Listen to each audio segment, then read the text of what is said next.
दोस्तों कल्पना कीजिए उस ऊर्जा की जो भारत एक परमाणु से प्राप्त कर सकता है और इतनी अधिक मात्रा में बिजली बना सकता है कि भारत का हर गांव रोशन हो जाए। हाल फिलहाल तो ये एक सपना लगता है, पर साल 2050 तक भारत एक ऐसी तकनीक से ऊर्जा बनाने वाला है जिसके बारे में दुनिया ने आज तक ना तो देखा होगा और ना ही सुना होगा। तो आइए जानते हैं कि भारत ने ऐसी कौन सी तकनीक ढूंढ निकाली है जिसे अभी तक दुनिया का कोई भी देश नहीं ढूंढ पाया है। लेकिन वीडियो में आगे जाने से पहले भारत के इस महान खोज के लिए इस वीडियो को लाइक करना तो बनता है। इस वीडियो को लाइक ज़रूर करें, यह आपके लिए 1 सेकंड का काम है, लेकिन इससे हमें बहुत बड़ी मदद होती है।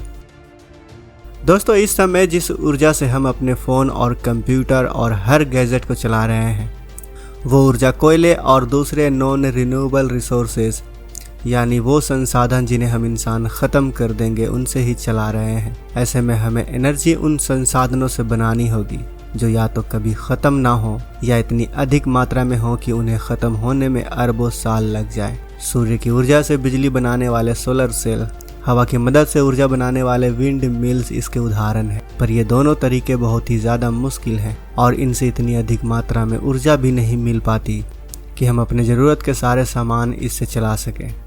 ऐसे में हमें ज़रूरत है ऊर्जा के ऐसे स्रोत की जो इन सभी समस्याओं को दूर कर सके और उससे पर्यावरण को भी ज़्यादा नुकसान ना हो। तो वैज्ञानिकों के पास इसका भी तरीका मौजूद है और वो है न्यूक्लियर एनर्जी यानी एटम से एनर्जी को बनाना। और यकीन मानिए दोस्तों, भारत न्यूक्लियर एनर्जी से ऊर्जा बनाने के बारे में सोच नहीं रहा बल्कि बनाना शुरू भी कर चुका है। न्यूक्लियर एनर्जी से बिजली बनाना बहुत ही जटिल काम है, लेकिन यह पर्यावरण के लिए ज़्यादा नुकसानदायक नहीं है। न्यूक्लियर एनर्जी को न्यूक्लियर फ्यूजन द्वारा पैदा किया जाता है। इस तरीके से आप 1 किलो यूरेनियम से, गौर कीजिएगा दोस्तों, सिर्फ 1 किलो यूरेनियम से 4 अरब किलो कोयले के जलने के बराबर की ऊर्जा को निकाल सकते हैं, यानी बिजली बना सकते हैं। सोचिए दोस्तों, एक तरफ सिर्फ 1 किलो यूरेनियम, दूसरी तरफ 4 अरब किलो कोयला। लेकिन दोस्तों बिजली बनाने की ये तकनीक तो कुछ भी नहीं है। भारत इससे भी कड़ी तकनीक लाने वाला है। परमाणु ऊर्जा का इस्तेमाल कर आजकल हर देश बिजली बनाने में लगे हुए हैं, क्योंकि कोयला जो है वो बहुत जल्द ख़त्म होने वाला है। आपको बता दें कि एक पूरे कोयले को जलाने के बाद हमें जितनी बिजली मिलेगी उतनी बिजली हमें सिर्फ 1 किलो यूरेनियम खपत करने के बाद मिल जाती है। लेकिन दिक्कत यहाँ यह है कि यूरेनियम बहुत ही रेयर चीज़ है। जैसे कि कोयला हमें पृथ्वी के लगभग हर 100 किलोमीटर की दूरी पर मिल जाने के चांसेस होते हैं, वहीं यूरेनियम बहुत ही कम जगहों पर पाए जाते हैं। और इसी चीज़ को ध्यान में रखते हुए भारत ने यूरेनियम की जगह थोरियम पर काम करना शुरू कर दिया है। इसके लिए ग्राउंड पर भारत कई तरह की मशीन को इंस्टॉल भी कर चुका है। करीब 500 मेगावाट की क्षमता के साथ थोरियम रिएक्टर को तैयार किया जा रहा है, जो तमिलनाडु के कलपक्कम में स्थित है।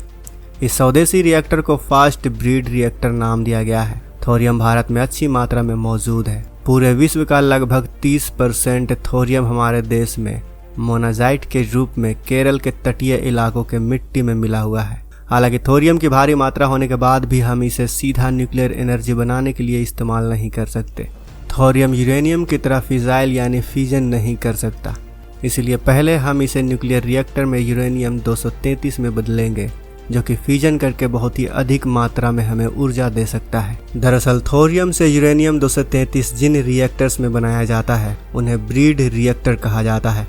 इस तरह के रिएक्टर अपनी खर्च करने की क्षमता से भी अधिक मात्रा में फिजाइल मटेरियल बनाते हैं। इसी को ध्यान में रखते हुए भारत के महान वैज्ञानिक होमी जहांगीर भाभा ने 3 stage Indian nuclear powered program की नींव रखी थी, जिसमें उन्होंने थोरियम से एनर्जी बनाने के लिए 3 चरण निर्धारित किए थे। इसमें पहली स्टेज में प्रेशराइज्ड हैवी वाटर रिएक्टर का इस्तेमाल शामिल है, जिसमें फ्यूल के तौर पर नेचुरल यूरेनियम को डाला जाएगा, जो कि प्लूटोनियम 239 के साथ साथ भारी मात्रा में हीट पैदा करेगा, जिससे बिजली बन सकेगी। इस तरह के रिएक्टर में हमें यूरेनियम 235 की जरूरत नहीं पड़ती है। इससे हम यूरेनियम 238 से फ्यूजन मटेरियल प्लूटोनियम 239 को बनाते हैं, जो साथ में भारी मात्रा में एनर्जी पैदा करता है। अब यहीं से स्टेज 2 चालू हो जाता है, जिसमें हम फास्ट ब्रीड रिएक्टर का इस्तेमाल करते हैं। यह रिएक्टर प्लूटोनियम 239 को फ्यूजन प्रक्रिया में जाकर एनर्जी तो पैदा करता ही है, साथ में बचे हुए यूरेनियम 238 को भी दोबारा प्लूटोनियम 239 में बदलकर फिर से फ्यूजन करना चालू कर देता है।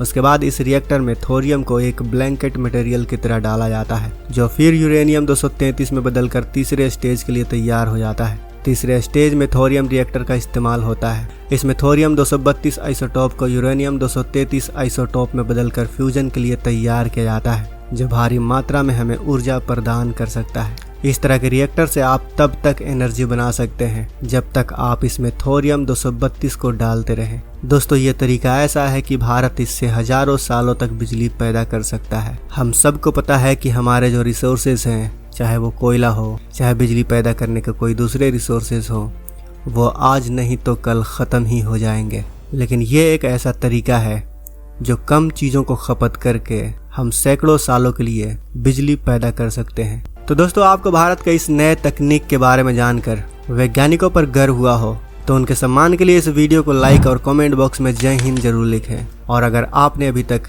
इस चैनल को सब्सक्राइब नहीं किया है तो इस चैनल को भी सब्सक्राइब कर लें। साथ ही बगल में जो बेल आइकन का बटन है उस पर ऑल पर भी क्लिक कर लें। मिलते हैं अगले वीडियो में। जय हिंद, जय भारत।